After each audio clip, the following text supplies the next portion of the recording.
प्यार भी चुपके से होता है, इसकी पढ़ाई भी चुपके से।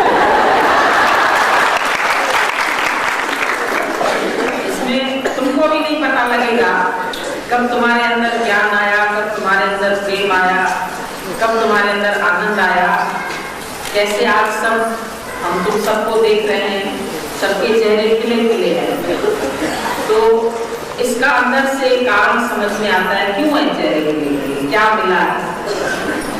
तो ऐसी चीज मिली है जो दुनिया में किसी को भी नहीं मिली। ये जीवन पहले भी था गुरु के मिलने से और आज भी है। गुरु के मिलने से पहले ये जीवन क्या था, एक छोटे से दायरे में बंधा हुआ और कोई समझ नहीं थी। भले संसारिक समझ थी लेकिन ये समझ नहीं था।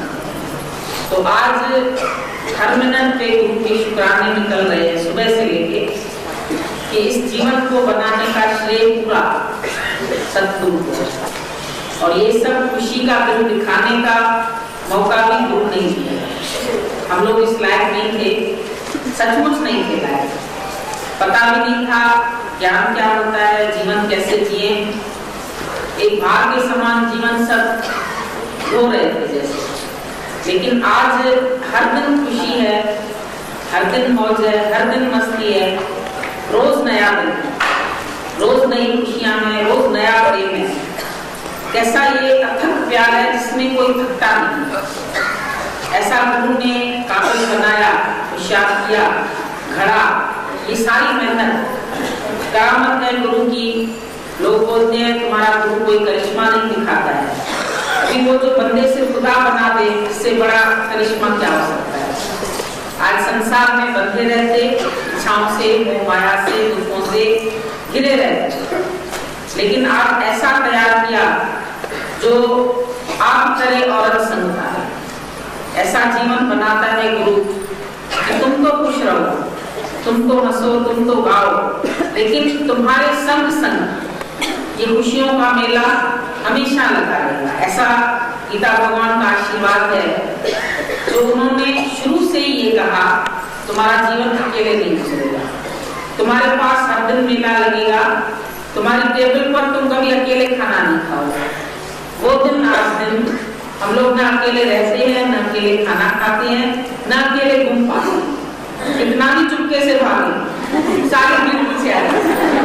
हम सोचते हैं इनको कहाँ से पता चल जाता है, ना कोई अनाउंसमेंट होती है, ना कोई बात करता है, ना कोई तुम लोगों को बताया गया कि ये दिन है, वो दिन है। लेकिन हम हैरान हो गए अभी कितने लोगों ने हमको विश किया। दुनिया में लोग एक धोखे के लिए तरसते हैं और यहाँ सबके हाथों में फूल और सबका जीवन फूल। सबसे बड़ी बात जो ये जीवन महकने लगा, ये फूल तो शायद मुरझा भी जाएंगे, लेकिन जो जीवन गुरु ने बनाया है ये कभी नहीं मुरझाएगा और सदियों तक नहीं मुरझाएगा। ऐसा नहीं कि आज हमारी खुशी एक दिन की है, 2 दिन की है, लेकिन ये जो जीवन गुरु ने बनाया ये फॉरएवर। दुनिया में लोग जन्मते हैं फिर मर जाते हैं, लेकिन गुरु ऐसा अजन्मा बना देता है कि अभी तुम्हारे पास कभी मौत फटकेगी भी नहीं। ऐसा निश्चिंत कर देता है। लोग पूछते हैं मुक्त होंगे या नहीं होंगे, बड़े बड़े सवाल लेके आते हैं, फिलॉसफी लेके आते हैं, लेकिन कितना थोड़े में गुरु ने बता दिया कि अभी तू न मरेगा, मरेगा संसार, नहीं कोई मरने वाला है, नहीं कोई जन्मने वाला है। बाकी तो ये खुशियां हैं जो किसी न किसी बहाने रोज प्रकट होती रहती है। जब तुम्हारे भी बुलाने में अवतार आया तो अवतार माना अवतार, अभी का अभी हमको तार दे, अभी का अभी मुक्त कर दे, इसी जन्म में कर दे। अभी इसके लिए कोई सदियां, कोई साल, कोई 7 जन्म नहीं चाहिए। लेकिन जब जब अवतारी पुरुष आते हैं वो आकर के सबके दिल में भी चुपके से बैठ जाते हैं और अंदर ही अंदर उसको कैसे गढ़ते रहते हैं, कैसे बनाते रहते हैं वो पता नहीं चलता, किसी को भी नहीं पता चलता है। और जब ऐसा जीवन तैयार हो जाता है और सब प्यार करने लगते हैं, तब समझ में आता है क्यों प्यार करते हैं, क्या हो गया। हमने तो किसी को कुछ दिया नहीं, कोई एक पैकेट भी नहीं दिया, एक टॉफी भी नहीं दी, लेकिन फिर भी सबका इतना प्यार लबालब। और ऐसा ही लगता है किसी को भी अंदर से कोई चाह भी नहीं है, कि कुछ मिले, लेकिन फिर भी सब माला माल है। भले कोई कौड़ी भी नहीं है, लेकिन अंदर से सब भरपूर भी हो गए हैं, माला माल भी हो गए हैं, खुश भी हो गए। ऐसा जीने का ढंग दुनिया में कौन सिखा सकता है? तुमने मुझको प्रेम सिखाया और सोए हुए हृदय को जगाया, फिर एक नई दुनिया में बसाया। ये सारी दुनिया हम लोगों की नई दुनिया है, जहाँ पर बैठ कर के आके तुम चिंताएं भूल जाते हैं, गम भूल जाते हैं, दुख भूल जाते हैं, तुम्हारी पिछली बातें, किसी ने कुछ तुम्हारे साथ किया, किसी ने कुछ कहा, यहाँ आकर के गुरु बोलता है सबको फॉरगिव एंड फॉरगेट। सुबह सुबह उठ करके परमात्मा के रोज लाख रोज शुक्राने जब हम गाते हैं तो हमारी खुद की दिल बनती है। शुक्राना और मुस्कुराना, सरल सरल बातें बताइए, smile all the while, this is your morning exercise. और एक्सरसाइज भले ही करते हैं, लेकिन यहाँ पर जो हंसी आती है सबको, वो दिल से आती है। खुशी जो आती है वो दिल से आती है कि हमारा दिल झूमने लगता है। एक दिन के लिए नहीं झूमता है, लेकिन हर रोज झूमता है, क्योंकि नित्य नए नए फूल खिल रहे हैं। सबके अंदर से ये प्रेम की सुगंध निकल रही है जो दबी हुई थी। आज दिन तक जिस प्रेम का हम पर भी नहीं जानते थे, आज गुरु ने उसका स्वरूप बना। तू आनंद स्वरूप है, तू प्रेम का स्वरूप है, तू क्या है ये पहचान आती गुरु ने दी, नहीं तो कोई नहीं दे सकता। आज दुनिया में सब लोगों का जीवन देखते हैं, कैसे घर घर लगी आग। कबीरा कोटे चढ़ के देखा तो घर घर लगी आग, सबके जहाँ सतगुरु थे, नहीं तो मैं भी न जाता। आज ये आग सबको जला रही है, झुलसा रही है। ये सतगुरु के मिलने पर जैसे अंदर ही अंदर आग ठंडी हो जाती। परिस्थितियां आती है, असर नहीं करती, दुख आते हैं, वापस चले जाते हैं। ख्याल हमको दुखी नहीं कर सकते, ख्यालों को भी ख्याल आ गया इसको कैसे। चिंताएं चिंता में बैठी हुई है, इनको चिंतन कैसे करें, क्योंकि एक मिनट में विचारों को चेंज करना, वो रिमोट तुम्हारे हाथ में है। ऐसा नहीं है कि तुम्हारा जीवन कोई और बनाएगा, तेरे हाथ में है जीवन। थोड़ी सी अपनी कृपा की जरूरत है, जो हम गुरु से अपने दिल की ताक जोड़ दें, फिर कहाँ भी रहें वो सारी शक्ति हमारे पास पहुंचती रहेगी। जैसे एक सूर्य सारी पृथ्वी को रोशनी दे रहा है, इसी प्रकार एक ब्रह्म ज्ञान। आज हम अनुभव करते, एक दादाजी आए, बहुत मेहनत की। शुरू में जो मेहनत, जैसे किसी को भी अपने अनुभव से पता होगा, कोई दुकान जब जमाता है तो उसमें बहुत परिश्रम करना पड़ता है। कभी कोई आता है, कभी कोई नहीं आता है। तो दादाजी के जीवन का ये जो समय था, शुरू में हम देखते थे 5 या 4 लोग, 6 लोग सत्संग सुनते थे, और वो भी कितने मुश्किल से, कितनी बातें दादाजी को सहन करनी पड़ती थी कि लेडीज को क्यों ज्ञान सुनाता है, संत साधु तो बड़े से करते हैं। पर ये देखता था कि जो भी यहाँ पर है वो बगैर ज्ञान के कितने कष्ट पा रहे हैं।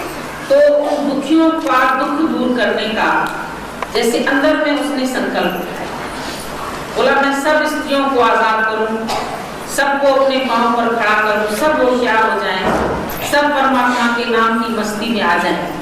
तो उसके लिए उस जमाने में इतने बंधन होते थे, कोई लेडीज घर से निकल नहीं सकती।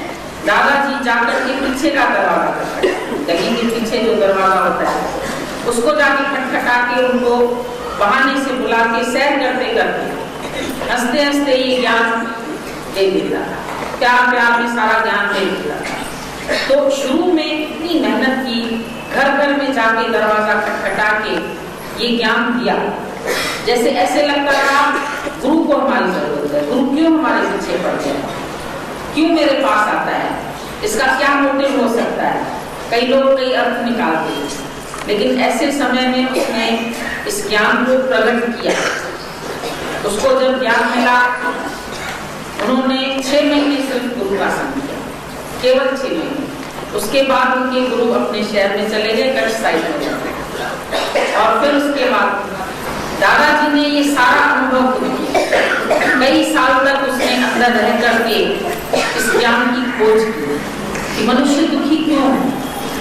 उसके अंदर में क्या कारण है जो वो हंसता नहीं है, मुस्कुराता नहीं है, कैसे वो अनुभवी है अपने स्वरूप से, और कैसे मैं इस ज्ञान को सरल ढंग से सुनाऊं जो सबको समझ में। आज ऐसा ये ज्ञान है, एक बच्चा भी आता है वो भी झूमने लगता है, कोई बड़ा आता है वो भी झूमने लगता है, कोई जवानी में आता है, कोई बुढ़ापे में आता है, सबके लिए जैसे ये ज्ञान इतना सरल करके, ना कोई संस्कृत की भाषा, न कोई ऐसे कठिन शब्द जो हमारे समझ में न, हमारी बोलचाल की भाषा, और साथ बिठा के, साथ खिला के, साथ घुमा के, साथ लिया उसने, बोला अनुगामी नहीं बनो, सहगामी बनो, मेरे साथ साथ चलो। तो जहां भी वो जाते थे, हमको याद है माथेरान में बंगला करते थे अपने लिए, और उसमें हम सबको बुलाते, खास इन्विटेशन भेजते थे, मैंने तुम लोगों के लिए बंगला किया, तुम लोग आके रहो इसमें।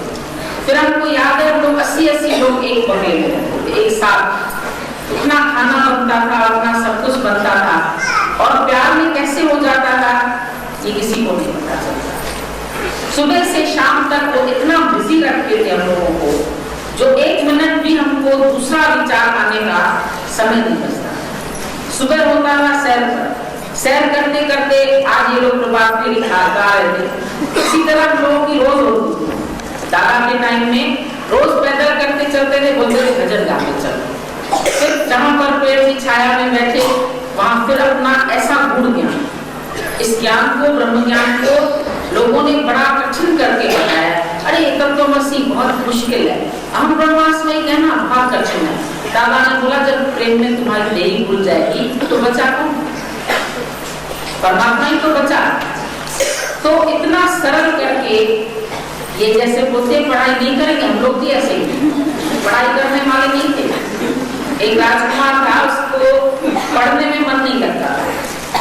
जब उसका मन नहीं लगता था तो उसके लिए राजा ने ऐलान किया कि कोई इसको अगर पढ़ाई करवा मास्टर, तो मैं उसको अपना आधा राज्य दे दूं।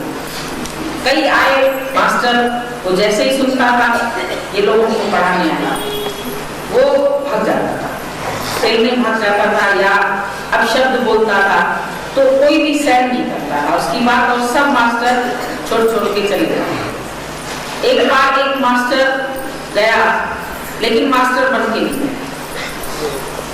उसके पास गया, बोला तुम पढ़ाने आए हो? बोला नहीं, मैं पढ़ाने नहीं आया। क्यों आए हो मेरे पास? बोला मैं तो खेलने आया हूँ तुम्हारे साथ। तुम अकेले खेलते हो ना, मेरे साथ भी खेलो। उसके साथ बैठ के लूडो खेला, उसके साथ बैठ के दूसरे खेल खेले, फुटबॉल खेला, जो खेला, बच्चा बड़ा खुश, मेरे को बहुत अच्छा दोस्त मिल गया, सारा समय मेरे साथ खेल रहा है, बात कर रहा है, घूम रहा है, इतनी खुशी उसको। अब मेरे को ये पक्का दोस्त। एक दिन उन्होंने, गुरु ने युक्ति की, वो कंचे होते हैं ना, वो कंचे लेकर के गया, लेकिन सब एक ही कलर के कंचे जब ले गया तो उसको आगे लिए, आगे अपने पास रखे। बोला भी हम खेलते हैं, बोला ये तो एक ही रंग है, पता कैसे चलेगा? बोला देखो इसके ऊपर मैं लिखता हूँ ए से तुम्हारा नाम, के से मेरा नाम। बोला ये ए क्या होती है, के क्या होती है? बोला बताओ, ए क्या होता है, के क्या होता है? उसको सिखा दिया, ए ऐसा होता है, बी ऐसा होता है, ये ऐसा होता है, सी। उसको बड़ा मजा आने लगा, इंटरेस्ट पैदा हुआ, और जैसे ही इंटरेस्ट पैदा हुआ उसने धीरे धीरे करके उसको सारी एबीसीडी सिखा, और एबीसीडी सिखाने के बाद उसका मन करे अब और पढ़े। अब और देखिए इसमें से क्या बन रहा है, कैसे अक्षर बन रहे हैं, कैसे भाषा बन रही है, करते करते गुरु में सारा ज्ञान उसके अंदर डाल दिया। जब वो पढ़ गया, बोलने लगा मैं तो पढ़ना ही नहीं चाहता था, अब मेरे को कैसे पढ़ाई आ गई? तो यहाँ पर भी गुरु ऐसे घुमा के, फिरा के, खिला के, प्यार करके कब ज्ञान अंदर से दे देता है, ये दादा की युक्ति थी। ऐसी उसकी युक्ति थी। हम लोग अभी सोचते थे पैसा भी नहीं है पास में, हिल स्टेशन पर तो बहुत खर्चे होते हैं, लेकिन दादा बुला रहा है तो जाएं, तो उन्हीं से कहेंगे भाई हमारे पास तो कुछ है नहीं, कैसे हम आपके साथ रहें? बोला कोई भी चिंता नहीं करो, ये समझो बंगला तुमने किया है, हम तुम्हारे पास आके बैठे, तुम्हारे खर्चे से हो रहा है, क्योंकि ये पैसा भी तुम्हारा है, वो पैसा भी तुम्हारा। तो अंदर से जैसे माया के अभाव को खत्म कर कभी ये नहीं समझना मेरे पास पैसा नहीं है, कभी ये नहीं समझना मेरे पास ये चीज नहीं है, वो चीज नहीं है, सब भरपूर। अब तो हम देखते हैं इतना तृप्त कर दिया है, कभी अगर बाजार से ऐसे निकल भी जाए तो किसी भी चीज पर आंख नहीं अटकती है, ये चीज हमको चाहिए। पदार्थ अभावनी ये स्थिति आती है लास्ट में। शास्त्रों में पदार्थ अभावनी की जो स्थिति है वो अंत में लिखी है कि ब्रह्मज्ञानी की ऐसी स्थिति हो जाती है कि पदार्थ उसको दिखाई नहीं पड़ता, किसी भी पदार्थ की तरफ उसका आकर्षण नहीं जाता, किसी भी शरीर में वो नहीं अटकता, किसी के शरीर का आकर्षण उसको अपने में गिरा नहीं सकता।